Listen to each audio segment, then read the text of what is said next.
Shooter Sunny Singh का आपराधिक इतिहास भी अब सामने आ गया है। सनी सिंह पर कुरार थाने में 14 केस दर्ज है। 2016 में पुलिस पर भी सनी के द्वारा फायरिंग की गई थी। हमीरपुर जेल में कई गैंगस्टर के बने सनी के लिंक आपको बता दें। हमीरपुर जेल में सुंदर भाटी से भी मिला था सनी। सनी पर सुंदर भाटी गैंग के लिए काम करने का आरोप है और सनी उन्हीं 3 हमलावरों में से एक है जिसके अब पुराना आपराधिक इतिहास भी सामने आ चुका है। जो आप तस्वीर देख रहे हैं, कल जो वीडियो सामने आई उसमें 3 अपराधी साफ साफ नजर आए, उसमें एक सनी भी था। शूटर सनी सिंह का आपराधिक इतिहास सामने आया है। सनी सिंह पर कुरार थाने में 14 केस दर्ज है। 2016 में पुलिस पर भी सनी ने फायरिंग की थी। हमीरपुर जेल में कई गैंगस्टर के बने सनी के लिंक आपको बता दें। हमीरपुर जेल में भी सुंदर भाटी से सनी मिला था। तो कुल मिलाकर सनी के कई आपराधिक इतिहास सामने आए हैं और जब इन शूटर्स से पूछताछ की गई, इन शूटर्स का कहना था कि हमें फेमस होना था और फेमस होने के लिए हमने इस तरीके की घटना को अंजाम दिया। लेकिन कोई एक दिन में या एक रात में से फेमस नहीं हो जाता है। बाकायदा इनको ट्रेनिंग दी गई। जिस तरीके से प्रोफेशनल तरीके से उन्होंने शूट किया, और प्रोफेशनल क्यों कहा जा रहा है क्योंकि आपने वो वीडियो देखी होगी किस तरीके से बिल्कुल करीब आकर वहां पर अतीक को शूट किया जाता है, उसके बाद अशरफ को शूट किया जाता है। सेकंड्स के अंदर इस पूरी घटना को अंजाम दे दिया जाता है। तो इस तरीके की वारदात कोई प्रोफेशनल ही कर सकता है, कोई नौसिखिया नहीं कर सकता। आपकी टीवी स्क्रीन पर ये तस्वीरें आपको लगातार दिखा रहे हैं। एक तस्वीर जहां पर जब सनी ने अतीक को दनादन गोलियों से भून दिया, और दूसरी तस्वीर जहां पर सनी का पुराना आपराधिक इतिहास सामने आया है। आप देख सकते हैं कई ऐसे केस हैं जो सनी के नाम पर दर्ज हैं। 14 केस सनी के नाम पर दर्ज हैं। तो 2 तस्वीर आपको दिखा रहे हैं यहां पर, और देखिए हमलावर, बात यह सामने है कि कुल मिलाकर 5 हमलावर थे, लेकिन 3 हमलावर फिलहाल पुलिस की गिरफ्त में आ चुके हैं। तो देखिए आपको बता दें कि अब सुंदर भाटी कौन है। आपको बता दें बस यूनियन से सुंदर भाटी जुड़ा था, नोएडा में ये रंगदारी करता था। तो सुंदर भाटी के बारे में आपको जानकारी दे रहे हैं। दोस्त नरेश भाटी के मर्डर का आरोपी है सुंदर भाटी। हरेंद्र प्रधान की हत्या का भी आरोप लगा सुंदर भाटी पर। 2021 में सुंदर भाटी को आजीवन कारावास की सजा भी हुई। आजीवन कारावास की सजा सुंदर भाटी को हुई। हमलावरों की आपको पूरी क्राइम कुंडली बता रहे हैं। लवलेश तिवारी को आपको बता दें, जो पहले भी जेल जा चुका है, बांदा का ये रहने वाला है। थप्पड़ मारने के केस में लवलेश तिवारी जेल जा चुका है। साथ ही अरुण मौर्य को आप जानिए, जो कि कासगंज का रहने वाला है। हत्या के बाद से ये फरार, पहले से इस पर एफआईआर दर्ज है। तो हमलावरों की पूरी क्राइम कुंडली से यही पता चलता है कि ये इनके पहले भी आपराधिक इतिहास रहे हैं। अरुण मौर्य की अगर बात करें, पहले से इस पर भी कई केस दर्ज हैं। सनी सिंह जो कि हमीरपुर का रहने वाला है, वो पुलिस फाइल में हिस्ट्री शीटर है।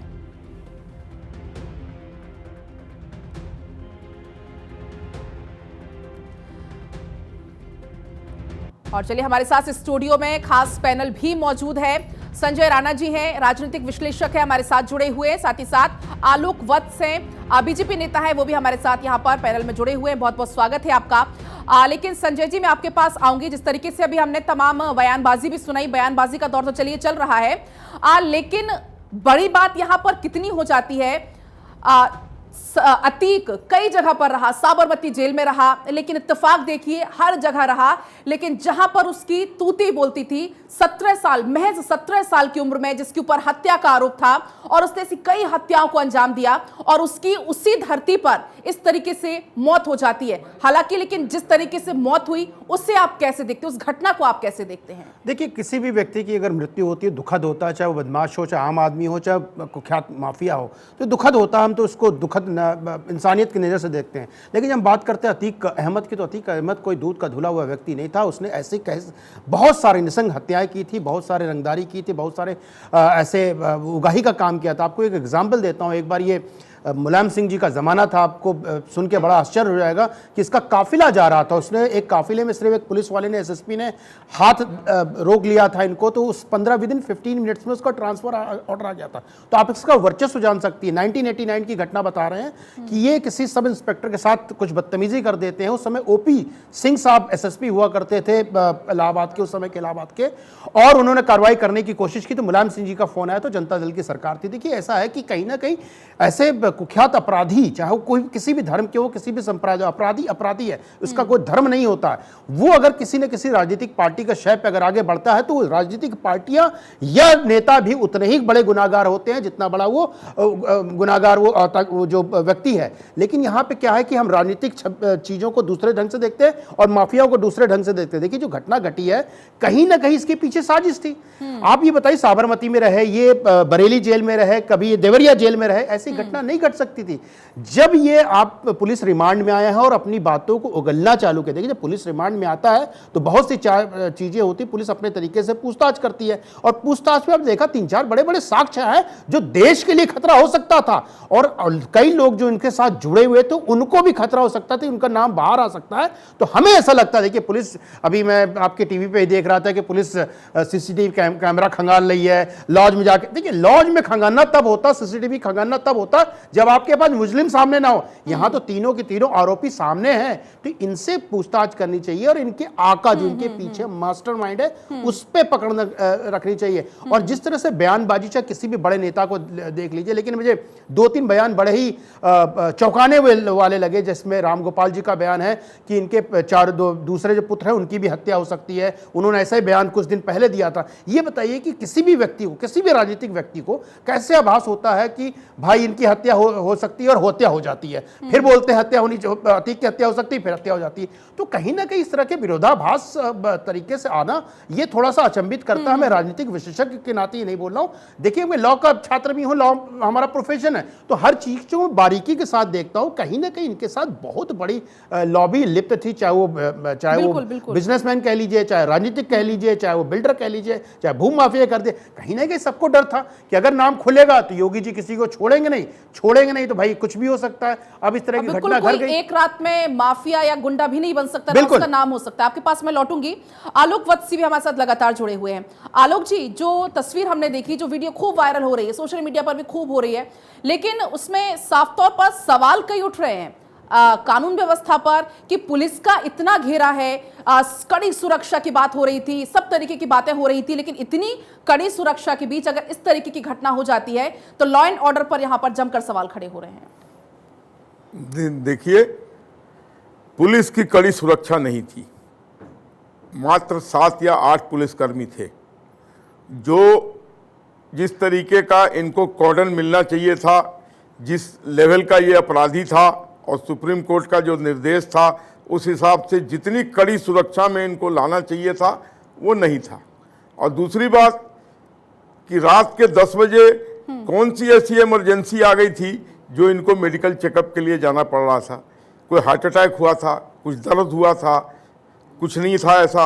नॉर्मल ये दिन में ये जो होते हैं इस तरीके की चेकअप। और तीसरी चीज़ कि जो पुलिस की गाड़ी से उतार कर पैदल यहाँ तक लाना और टीवी वालों को ऐसे खुलेआम छूट दे देना। अरे कोई भी गला में टैग लगा के और कैमरा पकड़ लेगा तो टीवी मैन हो जाएगा। इसके बाद से कोई नेता जो किसी भी अपराध में लिप्त रहा हो आप लोगों को बाइट देने से डरेगा। और आप लोगों की जो कहीं पर आप लोग जाएंगे या जाएंगी तो आपकी इतनी खोजबीन होगी किसी के सामने पेश होने से पहले कि आपको बहुत तकलीफ होने वाली है। क्योंकि कोई भी आदमी इस तरीके से टीवी का मतलब कोरेस्पोंडेंट बन के चला जाएगा, असला उसके पास है, पॉइंट ब्लैंक रेंज से मारा है, जिसमें एक बच्चा भी वहां से गोली चलाता तो वो भी चूक नहीं कर सकता था। कनपट्टी पे गोली रख के और गोली चला दी और बगल में पुलिस वाले हैं, उसने उसको रोकने की भी कवायद नहीं की। तो चूक तो हुई है पुलिस प्रशासन से।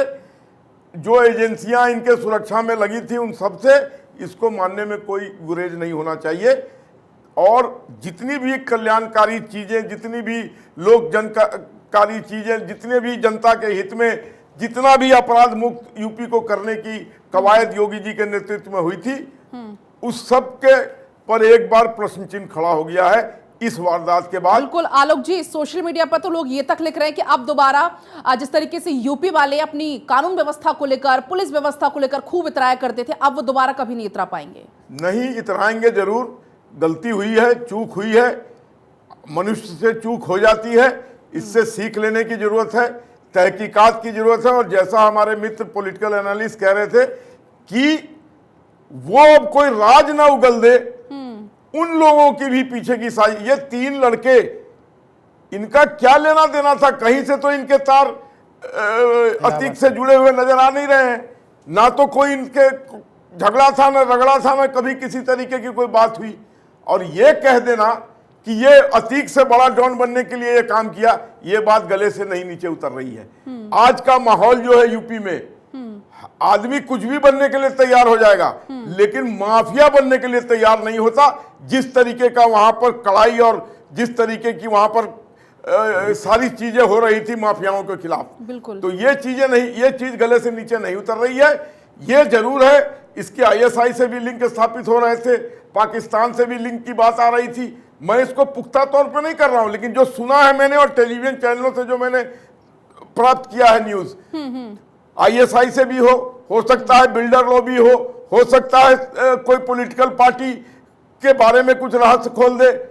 तो ये गहरी साजिश के तहत इसको मारा गया है और जय श्री राम का नारा लोगों को गुमराह करने के लिए लगवाया गया होगा, मेरा ऐसा मानना है। बिल्कुल, इसमें आलोक जी कुछ कहा नहीं जा सकता, क्योंकि पूरी कहानी में कई ऐसी कलियां हैं जो अभी खुलना बाकी हैं, कई और आगे खुलासे भी होंगे। आज संजय जी, जिस बात का भी हम जिक्र भी कर रहे थे कि अपराधी आते हैं, पिछले 3 दिन से वो रेकी कर रहे थे, होटल में रुकते हैं। जब से अगर अतीक को लाया गया था साबरमती जेल से, तब से ही कह सकते हैं कि प्रयागराज एक सेंटर ऑफ अट्रैक्शन बना हुआ था, हर किसी की नजरें टिकी हुई थी। हमने जब देखा भी साबरमती जेल से जब प्रयागराज लाया जाता था अतीक को, भारी काफिला होता था, यूपीएसटीएफ के तमाम अधिकारी होते थे। लेकिन इतनी बड़ी चूक, ये लगातार हर किसी के मन में यही सवाल, इतनी बड़ी चूक कैसे हो गई? जब दनादन गोलियां चलाई जा रही थी, पुलिस की उस दौरान शांत थी, ये भी एक सवाल है। और जब अगर सेंटर ऑफ अट्रैक्शन प्रयागराज बना हुआ है, हर किसी की नजर प्रयागराज पर है, लेकिन उस दौरान तो ऐसी स्थिति में तो पुलिस कमिश्नरेट की तो नींदें उड़ जानी चाहिए थी रातों रात की। पलक जी बिल्कुल सही आपने बोला कि रातों रात की नींद उड़ी रहनी चाहिए, लेकिन बड़ा डिफिकल्ट हो जाता है इतने बड़े शहर में जहाँ पे करोड़ों लोग रहते हैं कि आइडेंटिफाई करना कि कौन व्यक्ति कहाँ आया था। देखिए, अभी मैं 3-4 दिन पहले डिबेट में बैठा हुआ था, मैंने एक बात उजागर की थी जब अरशद जिनका पुत्र है जो झांसी में मारा गया था, कि देखिए इनकी एक प्लानिंग थी कि झांसी से अटैक करके छुड़ाने की भी प्लानिंग हो सकती थी, और ये एडीजी लॉ एंड ऑर्डर ने खुद भी एक्सेप्ट किया है। मैं टीवी डिबेट बोला था, मुझे नहीं पता था, मुझे ऐसा लगा था, मैंने ऐसे बोला था, और वैसे ही लॉ एंड ऑर्डर ने भी एक आशंका जताई थी। देखिए, ऐसा होता है कि अगर जो घटना घटी है, नो डाउट जिस तरह के कुख्यात अपराधी था, ये छोटे मोटे रोड छाप थोड़ी ना थे, बहुत बड़े माफिया थे, और इनकी सुरक्षा की व्यवस्था सिर्फ एक इंस्पेक्टर लेवल पे, एक थाने लेवल पे, ये थोड़ा प्रश्न चिन्ह लगा देता है। नंबर 1, 7 से 10 भी मान लीजिए, 15 मान लीजिए, इस लेवल के आदमी के लिए 7, 15, 20 आदमी माने नहीं रखते। नंबर 2, आपको ये देखने की बहुत ज़रूरत है कि देखिए, अभी बच्चे जी बोल रहे थे कि रात में क्यों उसकी मेडिकल कराने की जरूरत होता है कि जब हम वो करते हैं, पूछताछ करते हैं, बाहर ले जाते हैं, तो मेडिकल होना ज़रूरी है। लेकिन ये मेडिकल रात में 10 बजे की हो सकता था, 8 बजे भी हो सकता था, 9 बजे भी हो सकता, 10 बजे, ये थोड़ा समझ नहीं आया। इस तरह से जैसे वो हॉस्पिटल के अंदर का हादसा है। देखिए, मीडिया जहां तक है, तो मीडिया, चाहे मैं भी आई कार्ड लगा के कई जगह चला जाता हूं, तो मुझे आई कार्ड देखा था। आज के ज़माने में सिर्फ आई कार्ड एक पहचान है, तो आई कार्ड तो उनके पास था, उस आई कार्ड के अनुसार के वजह से ही वो इतने नज़दीक तक पहुंच चुके हैं। लेकिन अब ये किस पुलिस वाले को ये पहचान, उनके लिए बड़ा मुश्किल हो जाता है कि कौन अपराधी है, कौन अपराधी नहीं है। लेकिन ये तो एक विषय है, इस पर जांच चल रही है। दूसरा विषय, मैं बार बार ये बोल रहा हूं कि ये साजिश है कि अतीक अहमद बहुत बड़ा राज उगल सकते थे, जो देश के लिए और प्रदेश के लिए बहुत महत्वपूर्ण था, वो राज सामने ना आए, उसके लिए उन्होंने साजिश, कहीं ना कहीं साजिश रची गई है। क्योंकि भारतीय जनता पार्टी या इनकी अपनी पुलिस कभी ये नहीं चाहेगी कि उनके प्रदेश में किसी भी तरह की हत्या हो, किसी भी तरह की अराजकता हो। क्योंकि 1-2 दिन पहले भी इनकाउंटर में किरकिरी हो रही थी, वो तो कोई किरकिरी लेने को तैयार ही नहीं थे। तो आपने देखा होगा योगी आदित्यनाथ, हम लोग रात भर तकरीबन 1 बजे तक जगह थे, 2 बजे तक योगी आदित्यनाथ पूरे रात काम किए, पूरे रात पुलिस प्रशासन लगा रहा। लेकिन हाँ, पुलिस कमिश्नर जिस हिसाब से थे, हमें लगता है पुलिस कमिश्नर जो इलाहाबाद थे, उनको और मुस्तैदी दिखानी चाहिए थी। कम से कम सीओ लेवल का आदमी इनकी सुरक्षा में होना चाहिए था। इंस्पेक्टर लेवल तो बहुत कम हो जाता। आपने देखा होगा, एक आपके विजुअल मैंने देखा, जब वो शूट करता है तो पीछे इंस्पेक्टर तो भाग जाते हैं। तो देखिए, ऐसा 40 सेकंड कभी कभी क्या होता है कि हमारे पास पिस्टल और गन होता है। मैं आपको रियल एग्जांपल दे सकता हूं कि मैं पॉलिटिकल, हमारे कुछ फैमिली के मेंबर है, मैं इलेक्शन में गया था, शाम के 6 बज गए थे। आपको पलक जी विश्वास नहीं हो, मेरे पास 2 पुलिस के गनर थे जिनके पास AK-47 थी। एक पटाखा बजा, हम तीनों डर गए। तो ऐसा होता है जब इस तरह की घटनाएं घटती हैं तो आदमी का विवेक काम करना बंद कर देता है। हो सकता है उस रेटिलिएट ना कर पाए, हो सकता है पुलिस वालों का दिमाग ना चला हो, लेकिन ये प्रश्न चिन्ह इस पे बनता है लेकिन कि आखिर संजय ऐसा जी, क्यों हुआ। वो जो आपने जिक्र किया तो वो एक सडन, कह सकते हैं कि सडन घटना Sudden रही था, होगी, yes। लेकिन यहाँ तो एक कहीं ना कहीं बैक ऑफ द माइंड बिल्कुल, पता था कि ऐसा हो सकता है। बिल्कुल, ये थोड़ा सा प्रश्न चिन्ह जरूर है कि भाई 40 सेकंड 30 जो 35 40 सेकंड का काम है, आप पीछे से अपराधियों को पकड़ रहे, भाई आपके पास पिस्टल है ना, आप शूट कर सकते थे। लेकिन ये मैं एक चीज और उजागर करना चाहता हूं, अपराधियों को दो चीज पता थी। सबसे पहले उनको ये पता था कैसे मारना है, गोली कैसे चलानी है, पॉइंट ब्लैंक क्या होता है, किस पे कहां से एंगल्स, किस एंगल से क्या गोली लगेगी, नंबर 1। दूसरा, नंबर 2, उनको कानून का भी ज्ञान था। उनको पता है पूरा मीडिया खड़ा है, कैमरे खड़े हैं, तो उन्होंने तुरंत सरेंडर चिल्लाना चालू कर दिया। आपने देखा पुलिस पे गोली नहीं चला पाई, उनको पकड़ने की कोशिश की। तो कानूनी तौर पे भी ज्ञान रखते थे, और वो क्रिमिनल तो थे ही, इसमें नो डाउट है, क्रिमिनल थे, उनको पता था गोली कैसे चलाना है, अदरवाइज बहुत बड़ी दुर्घटना हो सकती थी। कई मीडिया कर्मी हमारे घायल हो सकते थे उसमें, बिल्कुल मर भी जाते।